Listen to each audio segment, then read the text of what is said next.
What's up, guys? Smokefan 101 here. I finally got this hair thing to get down, at least for the moment. I just want to get to this right now because I'm gonna go to my library pretty soon. And I'm gonna take this sucker with me. It's where I'm gonna upload all this because it's easiest to upload the library. I've also realized that when I upload the library, it doesn't take 2.5 hours to upload one video. It takes a lot shorter, maybe 30 minutes to an hour, maybe, for several videos. So you might not get this video until maybe tomorrow. As well. It all depends on how certain things work out. So, AJ Styles, John Cena, Ambrose, and AJ Styles, WWE champion, comes out on Smackdown, proves to everyone that not only is he just the face that runs the place, he's also the champ that runs the camp. And he's basically saying everybody who didn't believe him, like, did you hear me? I'm the champ that runs the camp. We hear John Cena's music. He comes out. He says, you have what I want. You have something that's owed to me or belongs to me. And AJ Styles was like, sure thing. He takes off the John Cena armband that he wears on, he wore on his arm. And he's like, I don't need this anymore. I got the WWE Championship. And throws the armband at Cena's face. Cena just looks down. And then he looks back up and he's like, you still have something I want. You have something that, and it's been a while, and I've been feeling an itch to get it back. You have the WWE Championship.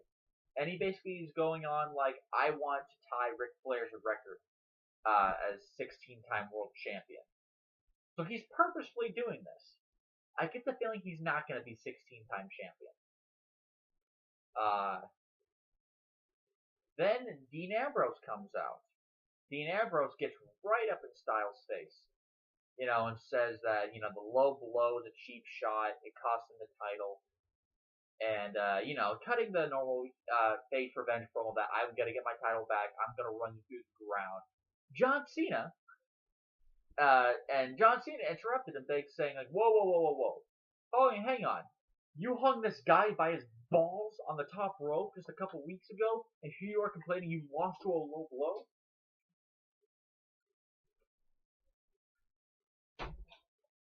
Okay, my voice is a little bit high. It happens. That and my mom is really kind of a pansy. I love her, but she's a pansy. But you hung this guy by the ropes, by his balls, and all of a sudden you complain to a low blow? And he's basically putting Dean Ambrose down, saying that, in a little bit of irony, it's like, maybe Stone Cold was right. Maybe you are hanging on your laurels. So, crowd definitely reacted to that. And after this, John Cena, and I did not expect this. The crowd actually chanted for John Cena. They chanted, Cena, Cena, Cena, Cena. I did not see that coming. That's the first time in, gotta be like 2 years that I've heard crowds chant for John Cena. The last time they chanted for him was 2 years ago when they were setting up the Survivor Series match between Team Cena and Team Authority, where Team Authority lost, then they disbanded and then rebanded 6 weeks later. What?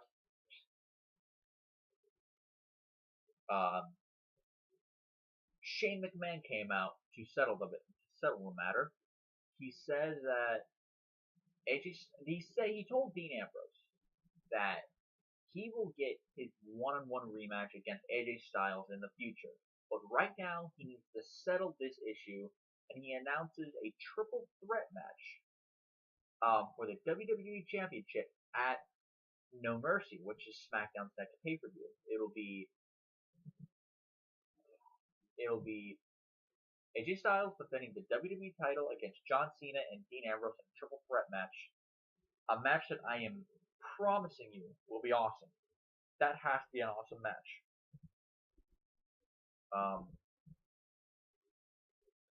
Next, we had the Usos. They beat the Hype Bros in 2 minutes.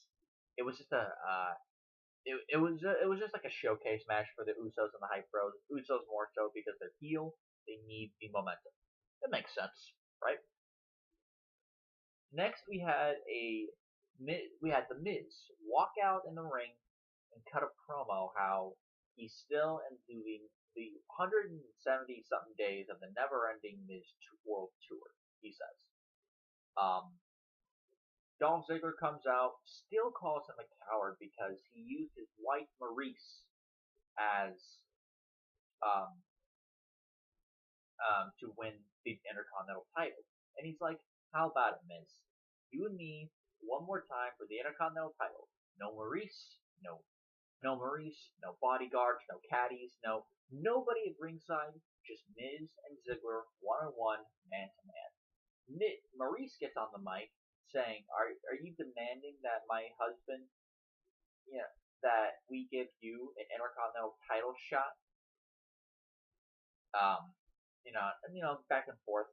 Daniel Bryan comes out and says that Miz will be defending the Intercontinental title against Dolph Ziggler at No Mercy. This gets Miz all kinds of pissed off. He goes on one of his rants telling Daniel Bryan that I guess he's trying to screw him or something, that Dolph Ziggler never truly earned the Intercontinental Championship match in the first place, which admittedly it's actually kind of true. Dolph Ziggler didn't really do all that much. They kind of plugged Dolph Ziggler in the role of Daniel Bryan as the wrestler, which Dolph Ziggler's great, but he's no Daniel Bryan. And Miz announced that he wants to renegotiate his contract. And Miz says that I'm not gonna do anything Daniel Bryan says. I'm not gonna do anything the authorities say unless I get what I want, and then walks away through the crowd along with Maurice. This put a lot of really good heel heat on the Miz, making him feel, making him like the biggest heel. He's probably the best pure heel. Miz is the best pure heel on the roster. Styles is the best heel, but Miz is the best pure heel in the fact that he really can get crowds to hate him.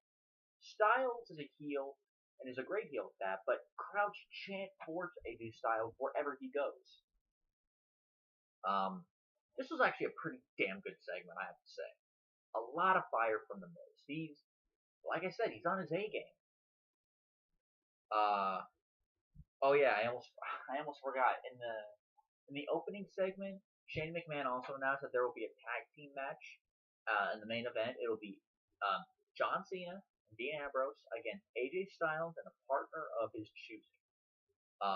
Styles went up to Corbin backstage, saying that the Lone Wolf, think about it. You could be teaming with a WWE champion. What do you say? Corbin's like, I'd rather be facing you. I'd rather be facing you in the ring for that title, and then walks away. That was awesome. A heel. Comparing Corbin, it really is a lone wolf. I'm glad they're sticking to that label.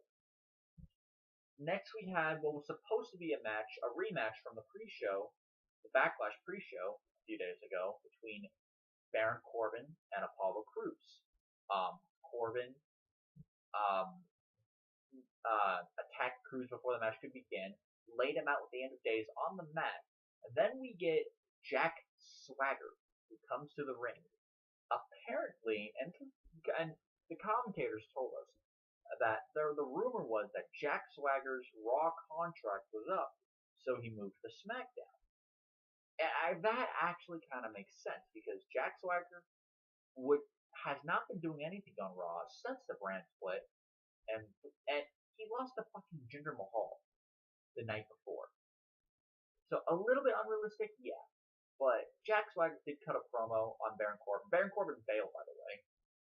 He cut a promo saying that, Jack Swagger is the real Jack Swagger's back. And he says, Jack Swagger has won world championships, which he has. He's won 2 of them, ECW title and the World Heavyweight title. He's worked with WWE for years and has a smoking hot wife, which is true. His wife is absolutely hot. His wife is gorgeous. And Swagger says that whatever you knew about Jack Swagger before tonight Forget about it. This is the new Jack Swagger. And obviously his moves and finishes are going to be the same, but my guess is they're going to give him a new attitude. They're going to revamp him, and it's like I will be much better off from now on. No, wait a minute, we will be. And then of course he says, "We the people." Yeah, Jack Swagger. If Jack Swagger on SmackDown sounds like the right choice, I mean, come on. Heath Slater and Rhino turned chicken shit into chicken salad. Jack Swagger is all you need in a world champion. He's got decent mic skills. He's got the look. He's got the wrestling ability. He's got the size. He's got a good enough size. He's a good enough guy. And he's got amateur wrestling background. He's perfect. You can put him in that role. So do it. Jack Swagger on SmackDown will do pretty darn well for himself. Much better than he would on Raw, which still has, maybe not too many, but like still has some guys that are useless on that brand, like Goldust and R-Truth. And until the cruiserweight division returns, Neville and other guys. For a while with Sami Zayn. Next, we had a in-ring segment with Becky Lynch being interviewed by a woman that I don't know her name. I don't care to remember her name. She basically cut the post, like almost a similar post-match promo to Backlash just days earlier, and called herself Becky Balboa. We did it. And kind of hyping up the match that's coming up with No Mercy, because that right after that was a 5-pack challenge, a fatal 5-ways they call it. I call it a 5-pack challenge between Alexa Bliss, Naomi, Nikki Bella, Natalya, and Carmella to face Becky Lynch at No Mercy for the the Smackdown Women's Championship. That actually makes sense. You're building your matches early. We already have a predicted card up and coming on No Mercy. Like my card so far. Well, actually, I'll wait till later in the video to say that. Alexa Bliss won after Nikki Bella was about to hit the TKO on Alexa Bliss, and Carmella super kicked Nikki Bella. Was about to go for the pin, but then Alexa, who still looks hot as hell in that Harley Quinn-like outfit, threw Carmella out of the ring, pinned Nikki for the win.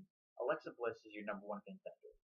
I honestly thought that Natalya was going to be it, but if you're going to have any wrestler face Becky Lynch for the title, I think it should be Alexa. I mean, Eva Marie is not back, and she sucks anyway. Carmella is not ready. Nikki Bella is not the answer. Naomi is not the answer. My choice would have been Natalya.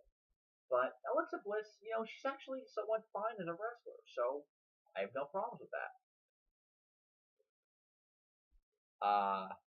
Next we had AJ Styles meeting up with Kane backstage, saying that, look, the phenomenal one, the face that runs the place, the champ that runs the camp, teaming up with the devil's favorite demon. What do you say?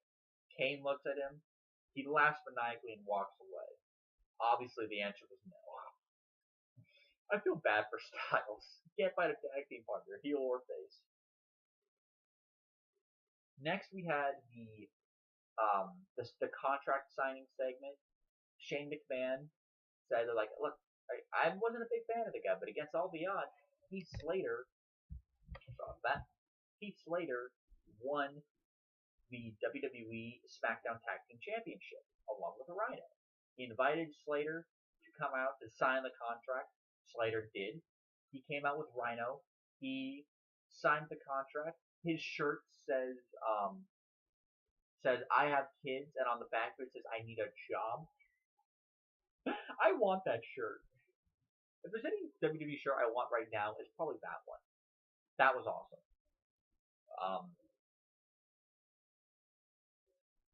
And Heath Slater, he thanked Beulah, his wife, He thanked Rhino for being his tag team partner. He thanked his kids for being his biggest inspiration. When he said his kids, we didn't get much of a crowd reaction. I think it's because the crowd thinks, what, we're his kids? But then he started naming off his kids, so okay. And then Heath Slater said, look, we're willing to challenge anybody, anytime. We're willing to challenge anybody, any place, anytime. And then the Ascension came out. Connor basically, and I forget who Connor and Victor, but they said, challenge anybody? How about you challenge the Ascension? Any place? How about right here? Anytime? How about right now? Slater's like, dude, we still have a table out. There's carpeting. We can't have a match now. Shane's like, no, hold on. We'll make sure to set it up. We just got to get rid of this stuff. Let's start the match afterwards. We come back from commercial. We cut to commercial. We come back from commercial break. The match is already in taking place, and it was like much like the Usos and the Hype Bros. It was a showcase match. However, I have to say this: the Ascension, and I didn't want to say it, but the Ascension is awful. The Ascension are not a good tag team. Connor in particular, I can't even bash Victor. Victor, from what I've seen back in NXT when he was a singles competitor, he was actually decent. He was actually good. Connor is awful. He is terrible.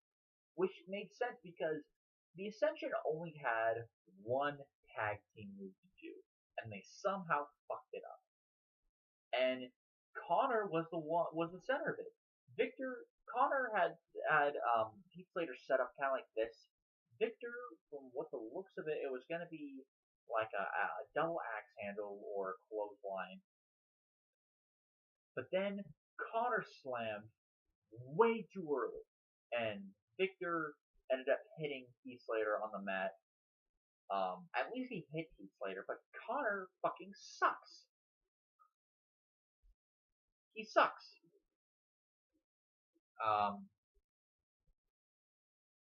So that happened. AJ Styles met up with Daniel Bryan backstage. Daniel Bryan obviously saw that Styles was not having much luck finding a tag team partner. So he said, we found a partner for you, AJ. Come up, James. And it's apparently the jobber, James Ellsworth, who I'm pretty sure got destroyed by Braun Strowman some weeks ago on Raw. And he says, James, you're going to be AJ Styles' tag team partner tonight. Why don't you guys shake hands?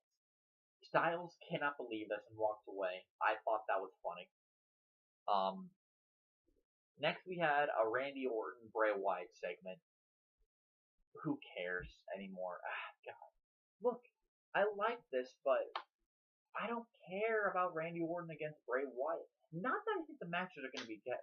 In fact, I think they could have great matches if they put their mind to it. We hear the same kind of goddamn promo from Bray Wyatt over and over. The guy needs a face turn, and they did it. And then he returned, and then he got injured, and then he came back to the heel. It's like the face turn never happened. Although Bray Wyatt came out, the lights went dark again. We saw Eric Rowan behind Randy Orton. Eric Rowan attacked Randy Orton, and then Randy Orton laid Eric Rowan out with an RKO. That was useless. That was pointless. If that was what you were going to do, you might as well just not have Eric Rowan in the feud anyway. Next we had Dean Ambrose and AJ Styles against Dean Ambrose and John Cena against AJ Styles and James Ellsworth. But on his way to the ring, by the way, he came to the ring with no music. James Ellsworth came out but he got attacked by The Miz, who left later that night. I guess The Miz is like, look, I'm going to do whatever the hell I want. So if I want to be in a match, I'm going to be in the match, but it's going to be my decision. I guess that's what they're going for with The Miz. So The Miz came out and attacked James Ellsworth and became Styles' tag team partner. And I knew that Miz was going to get the pin. I mean, yeah, he's not a House of Fire, but sacrifices have to be made. And you have your WWE champion, you have John Cena returning his first night back, at least on TV, and Dean Ambrose as the guy who wants to get revenge for losing his title. Miz has to take the pinfall. So that's exactly what happened. It was a good match. A good 9 minutes. It was the only decently long match on the show. The women only went 5 minutes. The tag team matches went 2 minutes. This show was very angle heavy, which is a good thing. It should be good that it's angle heavy because you're setting up future matches for your next pay-per-view. I don't get that. Just 1 second. So Styles and Cena won. No, Styles and Cena. I keep saying that. Ambrose and Cena won the match. After the match was over, and after John Cena pinned the Miz with an attitude adjustment, Miz must be having flashbacks to 2011. Dean Ambrose hit John Cena with the dirty deeds, went outside the ring, looked at AJ Styles with an angry-looking face while AJ was walking away with the belt, and that's how we ended SmackDown. So, a much, much better show than Raw. That's been the quota. With the exception of 2 times, SmackDown has been a much better show than Raw. Raw, God, I don't know what to say. SmackDown is still a much better show than Raw. And here are the matches they set up. How many matches did they set up for Raw so far? I mean, we see the direction, but how many matches did they actually make? Only 2, or only 1. Only 2. Sasha versus Charlotte, and Owens versus Rollins. There's other matches coming, I know. But I don't think they've been properly announced. Maybe they have, I don't know, but they're doing a shit job building their show. SmackDown already set up 3 to 4 matches. They set up Styles, Cena, and Ambrose. There's 1. Bray Wyatt and Randy Orton. Becky Lynch and Alexa Bliss. Miz and Ziggler, possibly. And a 5th possible match is probably, I'm just guessing at this point, it's probably going to be,